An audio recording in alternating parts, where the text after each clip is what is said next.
Hey folks, welcome back to Geeks. I'm your host, Kurt Wiegel. Today's episode, we are talking about the Cosmic Handbook for Mutants and Masterminds 3rd edition. I'm going to be right up front about this. It's a really good book. It does exactly what it says on the tin, and it does it beautifully. However, if you're not interested in going into space or introducing space or cosmic themes into your game, you probably can take a pass on this. If you're playing a Batman-style game, street level, and that's all you want to do, say Daredevil, Jessica Jones, Iron Fist, then you probably don't need this game.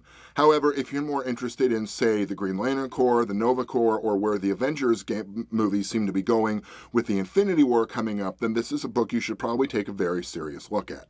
Exactly what it says on the tin, this is a game for space and space-type games.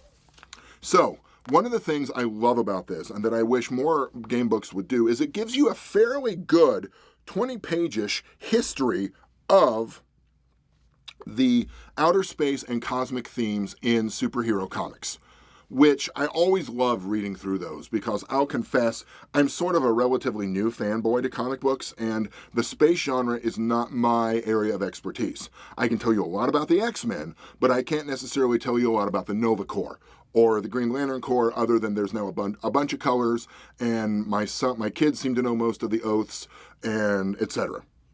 So, one of the things it does right off the bat is giving you an idea of how to make a cosmic hero. You start out with PL12 instead of PL10 if you want a cosmic level hero. Now, one of the things I need to point out here is this PL12 level is if you are interested in making a really cosmically powerful hero along the lines of Marvel's Captain Marvel, Carol Danvers, along the lines of the Green Lantern Corps, along the lines of the Nova Corps, Quasar, Adam Warlock, etc., Silver Surfer even. This is not for Guardians of the Galaxy. If you're playing a Guardians of the Galaxy game, you probably need to pull that back to a PL8 or PL10. That doesn't mean the book is useless. There's a lot of good stuff in here that you can still use. It's just a lot of the book is engineered toward that really high-level power stuff that may not necessarily apply to a Guardian-style game. So it gives you how to build better powers for a cosmic-style game. I keep saying that because I can't think of a better phrase to describe it other than cosmic-style game. I apologize. My word nerdness is falling apart on me a little bit today. It's been a long day. So, one of the things to think about with this is scale. Obviously, the scale of a street-level game and the scale of a cosmic game are going to be very different.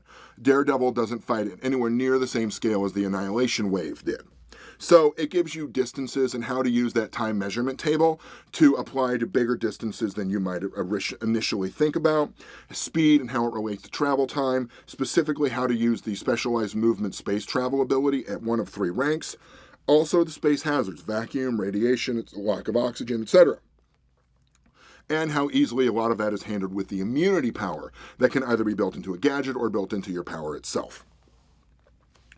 So one of the things I really like is it doesn't give you any new powers than what you already have. None of the supplements have introduced, well, here's a new power we didn't think of before. Everything you need is in the original Hero's Handbook, and then everything you build after that is based off of that. That's where I think that the Powers Companion and the Gadget Guide really shine in that ability of specific application.